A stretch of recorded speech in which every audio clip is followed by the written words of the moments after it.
Good morning. Today on Spotlight, when and how to reopen Michigan from the COVID-19 crisis.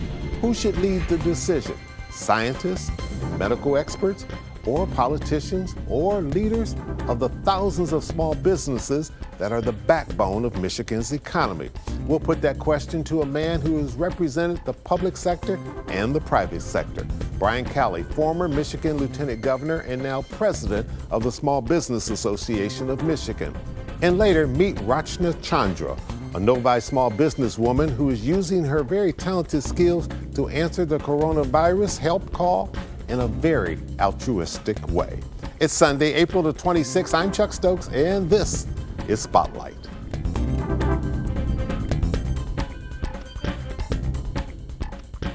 Mr. President, thank you for joining us today on Spotlight.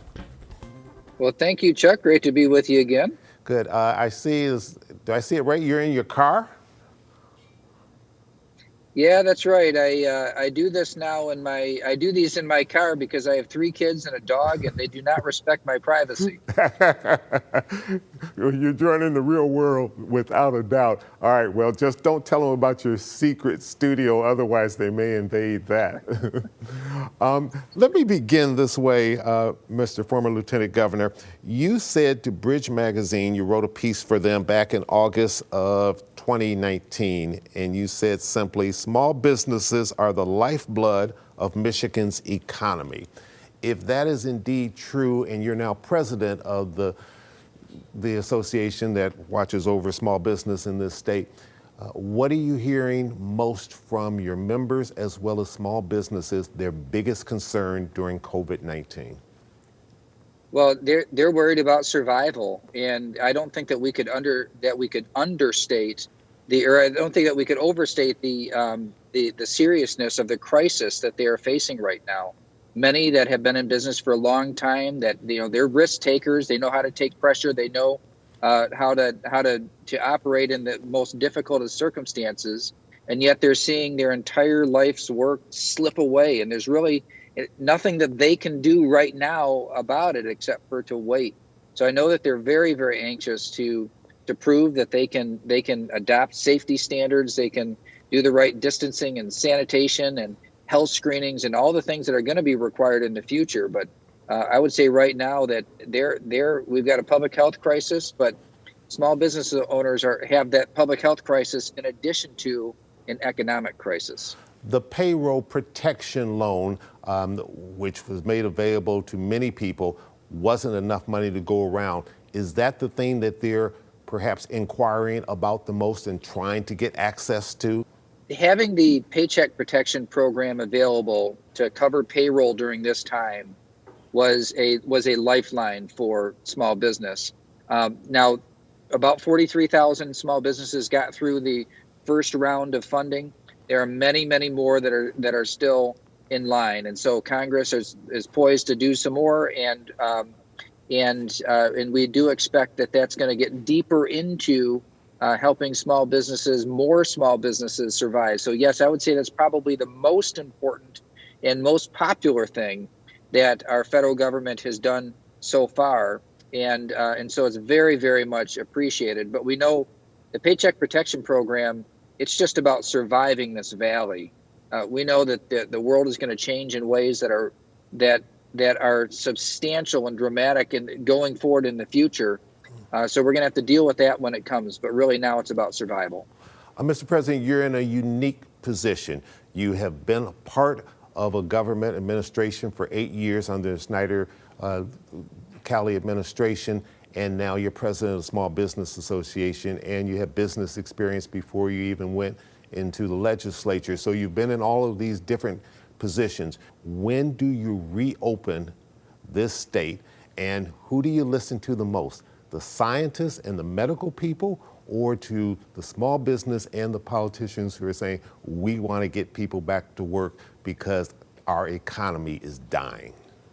And I think it's important that you do listen to a wide variety of stakeholders. Obviously, the public health voice has to be the strongest one at the table, but understanding that there are a lot of risk factors to our community, our society at large, because of this virus, and understanding that there are substance use disorder issues, there are mental health issues, there are severe economic depression issues, which will impact the ability of our government to provide a social safety net for people. I mean, these things are all interconnected. If there's one thing that we know now, we knew it before, but we really, really know now, is how interconnected everything is. And our ability to respond to the public health crisis will depends on us having an economy that survives, because this is not the sort of thing that's going to go away in a month or two. We're going to have to figure out how to live safely with this virus until a vaccine it comes around, and that's a year away. Don't go away. We're just going to run away for a quick second. We'll hurry right back with Lieutenant Governor Brian Calley.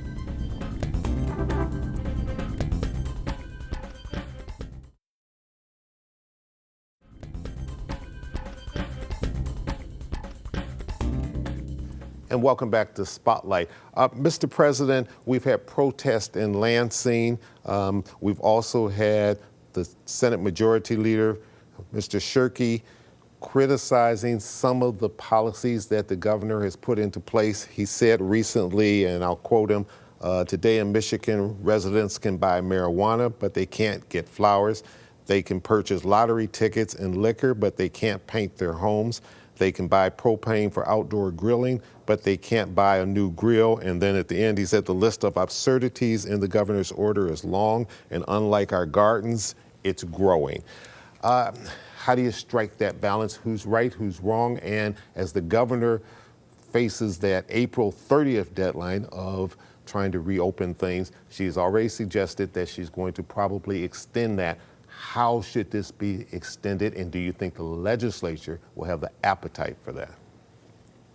We do see quite a coalescence around the country, neighboring states, and just the way that everybody's talking about the practices that we need to adopt moving forward. There are some things where it does seem a little more obvious than others. So things like outdoor type professions. Now that we're in an environment where the infection rates are coming down, where the hospital capacity is coming back, the idea of getting to the full Homeland Security list seems very doable. That CISA list that Michigan still refers to an old one, most states around the country refer to a new updated one that would allow more critical infrastructures industries to come online. Things like landscaping and outdoor jobs, the type of things that can happen in isolation.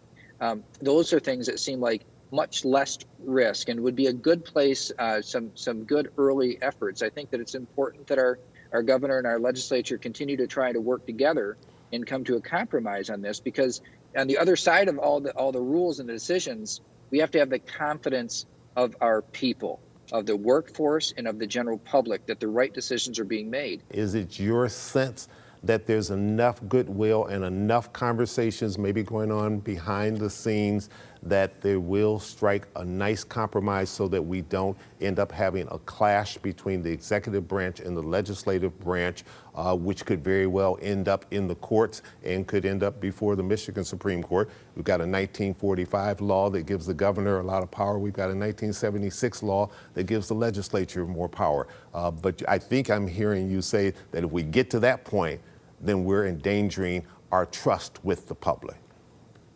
Yeah, and that's really what I don't know the answer to the question, Chuck. I don't know whether or not whether the differences are reconcilable before the end of the current order. But I do know that it is worth the continuous effort to try and come to an agreement so that we can either restore or increase the amount of trust that the general public has in the decisions that are being made. And so to the extent that it's my attitude is just keep on talking, right? Even if you had some fights in the past and you weren't getting along or you couldn't come to an agreement, keep working on it, because it is worth it. Senator McConnell has suggested that maybe if states are finding themselves in terrible financial position, that bankruptcy might be the best course of action. You know something about bankruptcies, at least as it relates to cities. That was a tough period of time and some tough decisions. during your administration and Governor Snyder. You also have dealt with crisis. You dealt with it in Flint. You practically lived there for a good little while. I think I've heard you say several times you almost changed your zip code because you were dealing with that so much. So you've been in the hot seat. You know these tough decisions. You know the state versus federal government powers. Your take on this, and what is it cities and states need the most?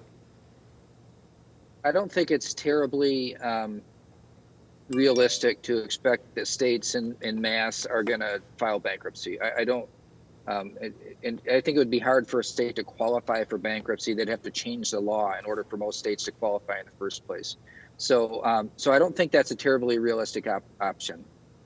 But I think states need to start taking aggressive actions right now, because when you have 24% of the population unemployed, like we have right now in Michigan, the impact on the state budget is enormous. Do you think, looking at everything, the governor has gotten it exactly right on this, or is there something that you would have done very much differently than what she has done if you had been governor? I think it's important to understand, know, and trust that our leaders are making the best decisions that they possibly can with the information that they have at the time. There'll be plenty of time afterward to do after action reviews, were the right decisions made, were the best decisions made.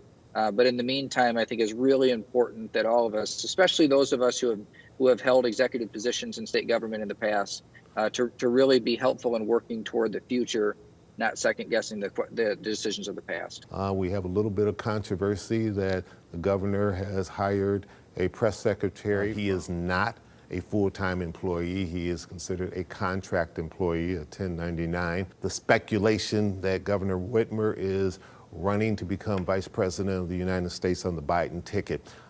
You've been involved in these type of speculations before. Any comment you'd like to make? Is it your sense that she's a little more concentrated on that than maybe trying to get the state back to work? Well, I certainly wouldn't want to assign motives to anybody else except for myself. But I will say that it is really, really important not to be distracted by national concerns and other offices. So this is the sort of thing that requires 100% all the time and energy and focus and attention needs to be on this dual crisis we have, this public health and economic crisis that is facing our state. Any time spent on anything else, I think, is wasted time. No matter how important those other things are, this needs everything right now. Will you be surprised if she ends up on the ticket, or you think she has a good shot at it? You know, I guess it would be reasonable to consider myself as an expert on a lot of things, but how Democratic presidential contenders think about their running mates is not something I'm an expert on. All right, Mr. Former Lieutenant Governor and President of the Small Business Association of Michigan, Brian Calley, thank you so much. Appreciate you taking the time, and appreciate you doing it in your car. You had complete quietness, so I guess the kids haven't found out about your new secret space yet. Thank you so much, and stay safe most of all, and hopefully soon you'll be able to get back to playing some of that music and some of those gigs you like to do. I'm looking forward to it. Thanks, Chuck. It's great to see your face. All right, it's good seeing you as well. And when Spotlight returns, meet volunteer COVID-19 personal protection provider, Rushna Chandra. Her small business story is truly inspiring.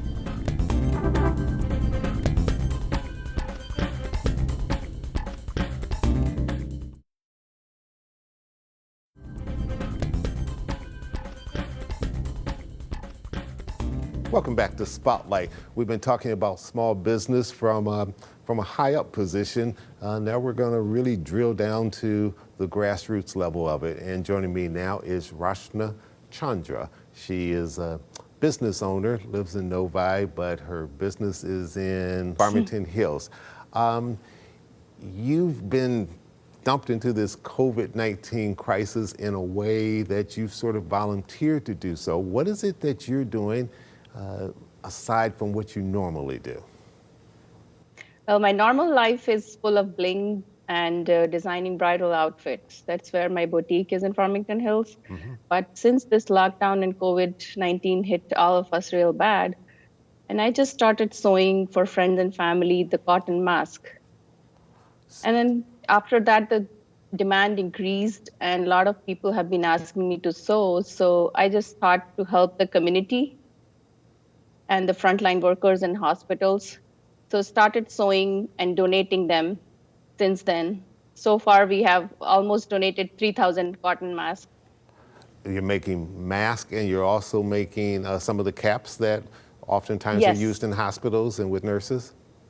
Yeah. And then after the mask, they started asking about scrub hats. They need to cover their heads. Their ears were hurting with the elastic. So we did headbands for them to put the elastic on the headbands. You normally are making very elaborate wedding dresses, and this is something that you've been doing for a long period of time. You have the sewing skills because you used to teach sewing at some of the colleges, is that correct? Yeah. I spearheaded the industrial sewing program at Henry Ford College in Dearborn and taught that for about 3.5, 4 years. Then moved to corporate. I kind of didn't like the job, so came back to my business full time. I've been designing for 15 years now. All right. When the COVID-19 crisis hit, that hurt your business, your normal business, correct? Oh yes, my store is closed. My industrial machines are stored in there. I cannot use them anymore. So we are sewing out of our homes. I have almost 30 volunteers as of today. People are doing this in your home and in their homes with their personal sewing machines? They are all working in their homes. All we do is pick up from porch from all the houses. My husband does the runner around job once a day, picks up, drops off, and they all work from their home. I have two teams, one in Nova in Farmington and one in the Troy side. Why did you decide to do this? You're not making a lot of money off this, are you? It's not a money-making product. It's totally donation-based. We have a Facebook fundraiser. People have been donating via my website, through PayPal, Venmo, Zelle. People have even dropped cash at my porch. They have dropped supplies. Where are you getting the supplies from these days? Because I understand that a lot of the fabric stores that you would normally go to are closed down, right? Yes, they are. And it's very hard to find supplies nowadays, especially with the supply chain being so disruptive. I started buying supplies from Joann, but since Joann closed, it was very hard. So I tried Amazon, eBay. Now I have even applied a distributor license for fabric. I'm not a fabric store, but I had to do it because I need that material. I imagine this is a tremendous wear and tear on these personal sewing machines that were not set up for the type of volume that you're doing. Yes, exactly. You're so right, Chuck. 6 hours a day sewing, these home sewing machines cannot take it. And I have lost some volunteers because they lost their sewing machines. If I'm sitting at home and I'm listening to this interview, I'm thinking, boy, if I somehow have a lot of sewing machines that maybe I'm not using or other supplies that you need, this would be the perfect person to donate them to because of what you're trying to do for our overall society. Yes, yeah. And it's very satisfying for all of my volunteers. I have volunteers from 9-year-old who can sew to 83-year-old grandma who's helping us. Wow. So everybody has a kind heart. And as I said, 30 plus volunteers is not an easy task even to manage. Ms. Chandra, hold on for just a second. We will take a quick break and we'll hurry right back. And I want to talk to you about a special shipment that you recently delivered to a very important ship. We'll be right back. Stay with us.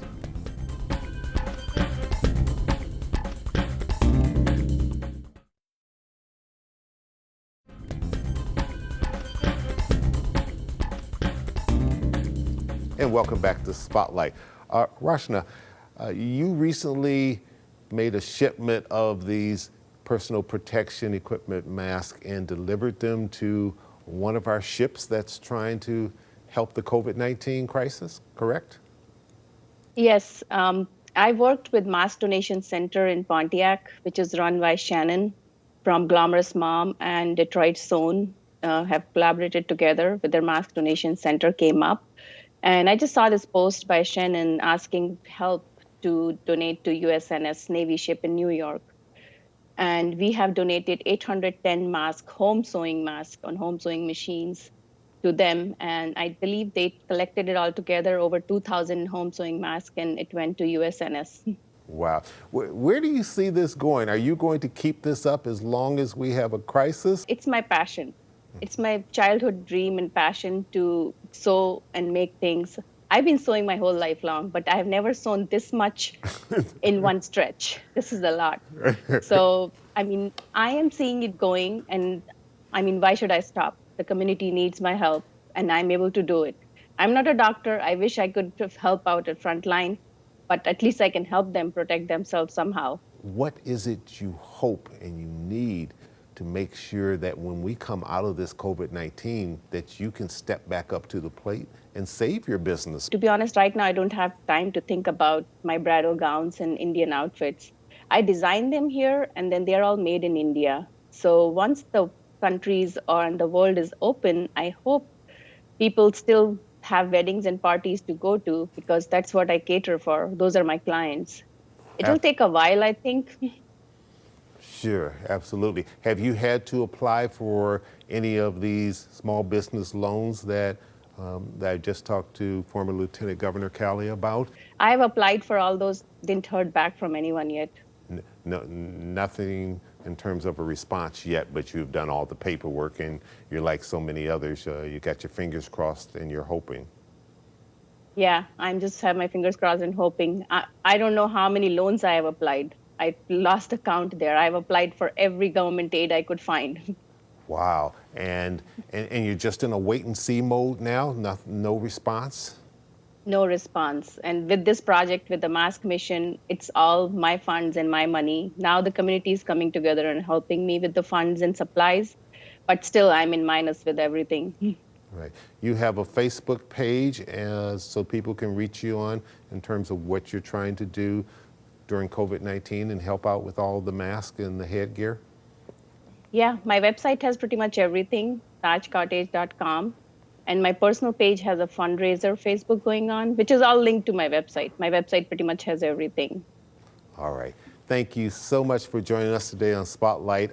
Best of luck and thank you for all that you're doing. And we're hoping that we get through this crisis sooner than later, and that your business and so many other businesses can bounce back. It's good talking to you. Thank you so today. much. All right. Yeah, nice here. Stay safe. Thanks today to SBAM President Brian Calley and Taj Cottage owner Rushna Chandra for being my guest. And to all the small business people out there, just please continue to hang in there. I'm Chuck Stokes. We'll be back next week with more newsmakers in the spotlight. Stay safe. And remember, you can always watch Spotlight online at WXYZ.com or my Facebook page. Have a great week.